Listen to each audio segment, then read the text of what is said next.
menerangkan hati-hati kekasihnya. Kekasih ni, ini nak dipanggil ibarat daripada hambanya yang mukmin. Makna kekasih ni hambanya yang mukmin, ataupun kekasih ni mereka yang mengikut jejak Rasulullah sallallahu alaihi wasallam. Qul in kuntum tuhibbunallah fattabi'uni yuhibbukumullah. Katakanlah, in kuntum tuhibbunallah, jika kamu kasih Allah, fattabi'uni, ikutlah aku, kata Rasul, yuhibbukumullah, nescaya Allah kasih kamu. Baik, Allah terangkan hati kekasihnya dengan nur iman. Ya, kita tahu dah hati dengan makna qalbun, dengan nur iman. Dia panggil idafat lil bayan. Kalau ilmu pondok dia bahas itu, idafat lil bayan. Ini nur yang ialah iman. Iman itulah nur, nur itulah iman. Sebab nur dia kena hanya sebut dengan singular, dengan satu. Sebab tu Allah sebut dalam Quran zulumat, minaz zulumati ilan nur. Kenapa tak kata minaz zulmati ilan nur? Sebab zulumat ni asbab kufur banyak. Asbab kufur ni banyak. Zulumat ni kufur lah, maksiat. Kufur maksiat dipanggil zulumat. Kenapa Allah guna zulumat singular? Nur digunakan apa ni? Zulumat plural, nur dengan singular. Kenapa Allah tak kata minaz zulumati ilal anwar ataupun minaz zulmah ilal nur? Karena asbab maksiat, asbab kufur banyak. Kan? Kadang-kadang dengan perkataan, kadang-kadang dengan iktikad, kadang-kadang dengan perbuatan. Tapi asbab Islam, asbab iman. Asbab Islam satu je, iman. La ilaha illallah, iman. Asbab iman satu je. Asbab Islam satu je, la ilaha illallah. Cukup. Lepas tu Syekh sebut dengan nur iman. Kalau Allah terangkan hati dengan nur iman, kalau Allah tidak tetapkan, kan, tak jadi. Dan menetapkan dia, Allah menetapkan dia iman, tetap ni tidak goyah, tidak sangsi, tidak ragu padanya pada hati. Jaga ni, dia, nya tu jaga. Orang mengaji dulu duk jaganya dia tu lah. Kan, silap letak dia nya, rosak masalah. Nah, tu yang orang tak berani baca kitab-kitab kuning ni. Sebab ada nya-nya tu lah. Kan? Dan menetapkan dia padanya. Kan? Menetapkan dia bermula yang demikian itu, demikian itu. Oh, bahaya. Letih. Dalam Arab senang lagi pada Jawi. Kalau kita mengaji Arab, saya Arab mudah lagi pada Jawi. Baca kitab Jawi ni, kitab Arab saya mudah lagi baca kitab Arab. Kitab Arab nak cari domain perempuan senang je. Kan? Ha tu kena cari perempuan je tu. Kan? Marartu bi Zaidin wa Fatimah. Fara'aituha. Fatimah dah lah. Takkan Zaid pula. Fara'aituha Zaid. Tapi kalau kita Jawi, lelaki perempuan duduknya tu lah. Kan? Dia duduknya tu. Maka aku lihatnya, aku lihat akan dia. Kalau lelaki pun aku lihat akan dia, kalau perempuan pun aku lihat akan dia. Tapi kalau Arab, ra'aituham, perempuan dah. Ra'aitu, mu lelaki. Kalau kita Jawi, aku lihat akan dia. Oh, tu dia. Sama tu baik. Ni sungguh berlaku sahabat-sahabat saya. Balik Syria, mengaji Syria, tak boleh. Arab boleh baca, Jawi tak boleh. Tak boleh baca. Ada juga, sungguh saya tak boleh baca. Ada juga habis tu. Boleh baca Arab, Jawi tak boleh. Saya beritahu betul, kalau kita Arab saya mudah. Saya seronok pergi baca kita Arab pada kita Jawi. Payah kita Jawi. Gitu. Dan menetapkan dia, menetapkan iman padanya pada hati. Allah tetapkan iman pada hati. Tetapkan iman padanya pada hati. dengan terus pengetahuan. Ini dipanggil idhafat sifat kepada mausuf. Dia bila sebut idhafat sifat kepada mausuf, maknanya kita kena kalih. Dengan terus pengetahuan, dengan pengetahuan yang terus. Maknanya bila Allah terang hati dia, Allah tetapkan iman di dalam hati dia, maka dia akan dapat pengetahuan yang terus. Kata dengan guru-guru, terus tu maknanya benar. Pengetahuan yang benar. Kata setengahnya, maknanya pengetahuan yang terus ni, maknanya tahu sungguh-sungguh. Maknanya mengetahui dengan terus, maknanya tahu sungguh-sungguh. Ataupun pengetahuan yang terus ni yang benar. Macam-macam pandangan guru-guru yang menghuraikan kitab Al-Qur'an, macam-macam pendapat mereka pada kata terus pengetahuan. Kata setengahnya, pengetahuannya terus yang terang, tidak ada syak dan ragu dan sangsi. Kata setengah, pengetahuan yang terus ni pengetahuan yang sampai kepada maksud. Kata setengah, pengetahuan yang terus, pengetahuan yang tembus daripada sekatan jahil. Ikutlah kita nak pilih. Dengan terus pengetahuan, ini dipanggil taswir, bagi menerang. Apa maksud Allah menerangkan hati? Apabila dia terus mendapat pengetahuan dan mengertikan, ataf kepada terus, mengertikan pelajaran dan mengkejakkan, mentahkikkan, memantapkan pengetahuannya, pengetahuan kekasih, dengan mengertikan dalil-dalil.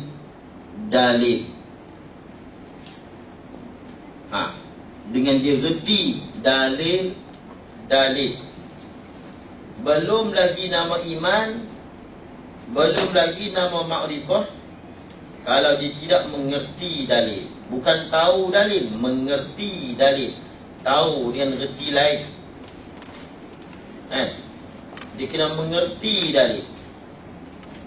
Mana dalil Tuhan ada? Alam ini, itu tahu. Kenapa alam ini dalil Tuhan ada? Tak tahu, itu maknanya tak reti. Dia tak mengerti lagi. Sebab tu dia panggil orang yang dia punya akidah dia tidak ada dalil, pegangannya tidak ada dalil, dia tidak dipanggil ma'rifah. Dia tidak dipanggil dengan arif. Dia mesti mengertikan dalil-dalil. Bila sebut dalil-dalil, keluar muqallid. Muqallid ni ikut guru, buta tuli tanpa tahu dalil.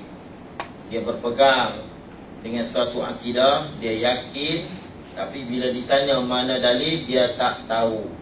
Ini belum lagi nama orang tadi mendapat terus pengetahuan dan mengertikan pelajaran.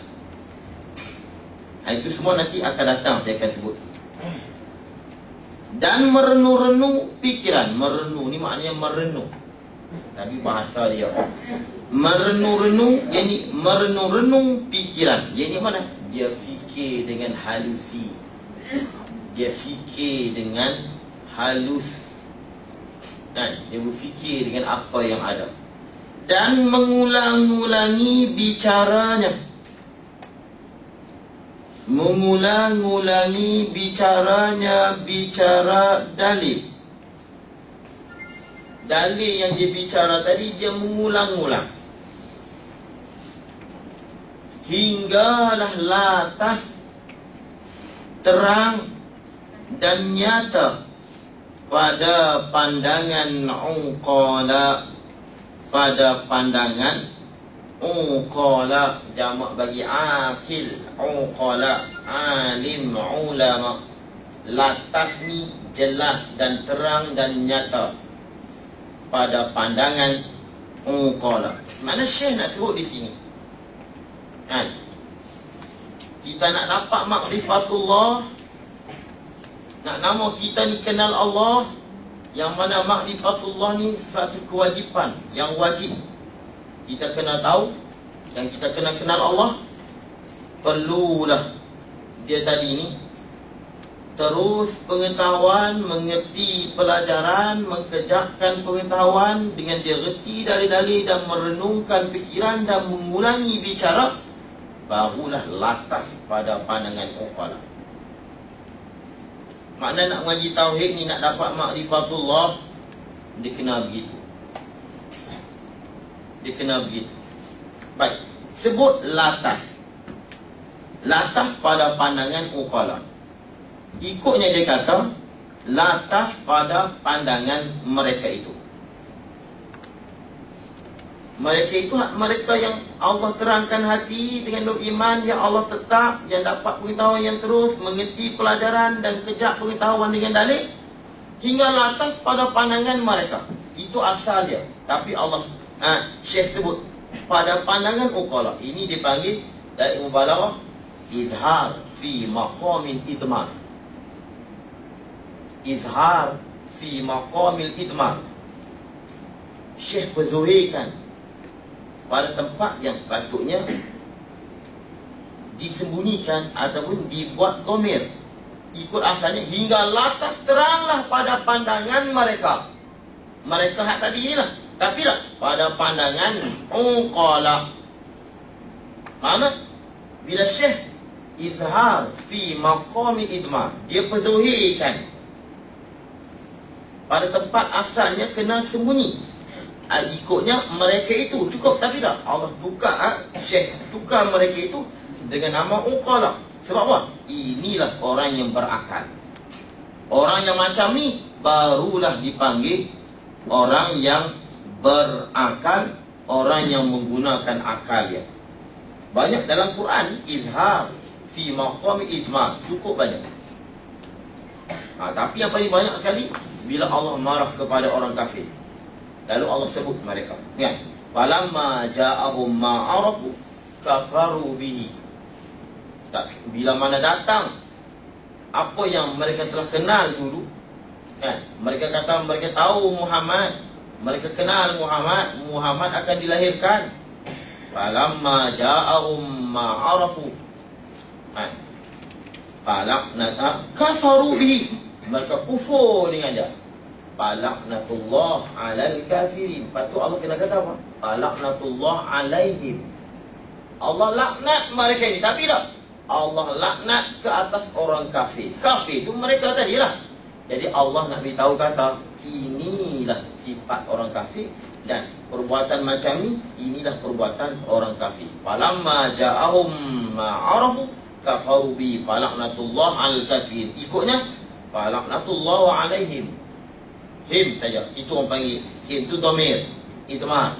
Tapi sebut kafirin jadikan isim zahir. Jadi izhar fi maqamil idmar. Dalam Quran ni beratus-ratus tempat yang Allah izhar fi maqamil idmar. Macam sini, kalau ikutnya, maka nyatalah pada pandangan mereka itu. Pandangan mereka jelas. Tapi lah pada pandangan uqala. Apa makna? Mereka inilah sebenarnya orang yang berakal. Itulah sifat orang yang berakal. Sebab tu akal ni lah segala-galanya. Tanpa akal, kalau tidak ada akal, kita tak boleh sembahyang, kita tidak boleh kenal Allah. Sebab tu daripada Aisyah radhiyallahu anha, dia kata, ya Rasulullah, abang lah no, bima yatafadul nas, dengan apakah manusia ni jadi lebih berlebih sama mereka di dunia. Manusia jadi lebih di dunia dengan apa? Ya Rasulullah, Rasulullah kata, qala bil akal, dengan akal. Wa fil akhirah, Aisyah kata, wa fil akhirah, lagu mana akhirat pun dengan akal juga. Nabi sebut bil akal, dengan akal. Lalu Aisyah kata, alaysa innama yujzauna bi a'malihim. Adakah tidak mereka ini dibalas dengan sebab amalan mereka? Dengan sebab amalan kan, dengan sebab akal? Manusia dibalas dengan syurga dengan sebab akal ataupun dengan sebab amalan. Betul. Alaysa innama yujzauna bi a'malihim. Adakah tidak mereka ini sebenarnya dibalas dengan amalan mereka? Lalu kata Rasulullah SAW, ya Aisyah, wahai Aisyah, wa hal amilu illa biqadari ma aqtahumullahu bil akal. Adakah tidak mereka ini beramal mengikut qadar apa yang Allah kurniakan daripada akal mereka? Mereka beramal dan akal mereka. Lepas tu orang yang pintar, orang yang Islam, orang yang semayang, orang yang kenal Allah, ini orang yang berakal. Orang yang tak semayang, yang tak berubah, itu orang tidak ada akal. Duduk di dunia yang sementara, kan? Yang dia akan hadapi dunia yang selama-lamanya. Orang yang tak semayang, orang tidak ada akal. Lepas tu kata Rasulullah, wa hal amilu illa biqadari ma a'tahum azza wa jalla min akal. Adakah tidak mereka beramal tu menurut qadar akal yang Allah beri pada mereka? Ya. Sebab tu Nabi akal dia terlalu bijak, sebab tu dia orang paling banyak ibadat. Sebab apa? Dia orang yang paling pintar. Dia guna akal dia. Kenapa kita malah beribadat? Kerana kita kurang menggunakan akal kita. Itu. Sebab tu Syekh sebut sini, pada pandangan uqala, orang-orang yang berakal. Itu. Baik. Habis itu. Dan terangkat kesamaran. Ini dia panggil ataf kepada latas. Latas ni terang, hingga terang pada pandangan uqala dan terangkat, dipanggil ataf lazim ke atas malzum. Saya sebut yang ni bagi orang yang reti, yang tak reti sudah. Ataf lazim ke atas malzum. Lazim daripada hilang kesamaran, keraguan, jelaslah di pandangan mereka. Bila hilang, jelas. Ini dipanggil ataf lazim kepada malzum. Dengan sebab terangkat kesamaran, maka lataslah pada pandangan uqala. Ini cukup hebat. Kita kitab Baqarah ini, maka dia memang ikut cara uslub kita Arab. Habis. Dan rahmat Tuhan. Adikku mudah lah ni. Mudah lah. Hak tadi payah sangat ni. Ni kau mudah lah. Dan rahmat Tuhan dan kesejahteraannya Tuhan atas semulia-mulia makhluk. Ni ataf kepada alhamdulillah. Jadi alhamdulillah dan rahmat. Rahmat ni terjemah daripada wassalah. Kalau Arab kah alhamdulillah wassalatu wassalam. Tapi Syekh dia terjemah ke Melayu tu, dan rahmat dan kesejahteraan tu salam. Itu mana rahmat. Rahmat Tuhan dipanggil ataf jumlah di atas jumlah. Dan rahmat Tuhan dan kesejahteraannya Tuhan atas semulia-mulia makhluk dan sebebas-bebas utusan. Siapa dia? Nabi Muhammad yang dibangkitkan dengan seruan mengesahkan Tuhan dan menunjukkan jalan-jalan kelepasan. Jadi ini dipanggil khabariyah lafzan, insya'iyah maknan. Kalau kita tengok di lafaz tu, nampak macam dia nak beritahu begitu ya. Tapi sebenarnya ada makna insya'i. Makna insya' mana dia nak berdoa. Kalau kita sebut dan rahmat Tuhan dan sejahtera ni, ya Allah, mudah-mudahan Engkau beri rahmat dan sejahtera ke atas semulia makhluk. Dia begitu. Macam radhiyallahu anhu kan? Radhiyallahu anhu. Radhiyallahu anhu terjemah dia, Allah telah redha mereka. Allah telah redhanya. Tapi maksudnya apa? Ya Allah, redakanlah mereka. Itu maksud dia. Pada zahirnya kita nampak khabar, berita dan cerita hanya sebutan biasa, tapi sebenarnya di dalamnya ada maksud insya, doa. Macam rahimahullah, Allah telah rahmat dia. Apa benar? Ya Allah, rahmatkan dia. Ini. Dan rahmat Tuhan dan kesejahteraannya Tuhan. Sejahtera apa? Nabi nak kena sejahtera daripada apa pula? Nabi ni dah memang sejahtera. Jadi daripada salam. Salam ni kata seulama daripada salamah, selamat. Maknanya rahmat Allah dan selamatnya Allah ke atas Nabi Muhammad. Ataupun salam dengan makna aman. Macam mana Syekh terjemah sejahtera tadi. Nabi nak kena selamat, nak kena aman daripada mana? Sedangkan orang yang mukmin ni Tuhan sebut la khaufun alaihim wala hum yahzanun. Mereka ni tak pernah rasa takut dan tak akan duka cita di hari akhirat nanti. La khaufun alaihim wala hum yahzanun. Mereka tak akan takut dan tak akan rasa duka cita. Habis tu doa buat-buat kat Nabi sejahtera. Itu. Doa Nabi sejahtera, sejahtera daripada takut. Takut mana? Nabi takut dengan seksa neraka. Dia nak takut buat-buat pula sebab dia bukan nak masuk neraka. Syurga dicipta pun kerana dia. Syurga dicipta kerana dia. Buat-buat dia nak takut dengan neraka. Bukan takut neraka. Takut ijlal. Takut dengan kebesaran Allah. Kalau dia tak nampak Allah pun, dialah yang paling takut Allah. Apatah nanti di akhirat nampak Allah, lagi takut. Betul tak? Lagi takut. Itu yang Nabi takut. Sebab tu Nabi sebut, inni la akhwafukum minallah. Inni la akhwafukum minallah. Aku ni lah orang yang paling takut dengan Allah. Itu dia cakap di dunia. Masa dia tak lihat Allah. Kalau di akhirat nanti yang kita doa sejahtera ke atas Nabi sejahtera ni, bagi Nabi tak berasa terlalu takut dengan Allah. Takut dia kecut dengan sebab takut dengan Allah SWT. Bila Nabi kecut berasa takut dengan Allah SWT, jadi sehingga membimbangkan hati dia. Jadi kita berasa tak seronok, lalu kita minta doa dekat Allah. Janganlah bagi Nabi terlalu takut dengan Allah di akhirat nanti.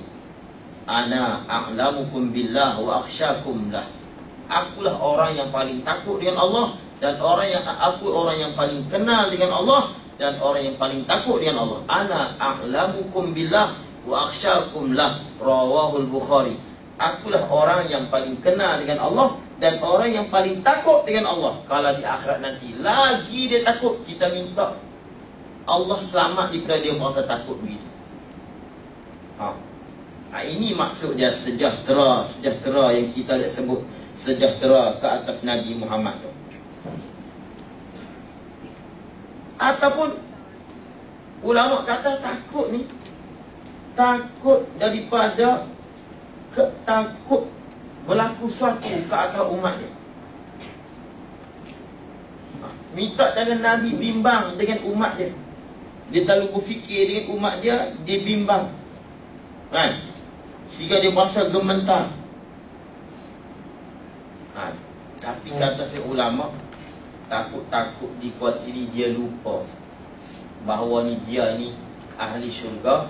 Lalu kita minta lah bahawa Nabi ni dia aman dan selamat nanti di akhirat nanti. Tapi apa pun, aman Nabi kita minta di akhirat nanti, aman daripada dia terlalu takut dengan Allah SWT sehingga dia berasa susah hati. Itu kita tahu. Ataupun Nabi tak sejahtera, sejahtera daripada dia berasa bimbang terhadap umat dia nanti di akhirat. Habis.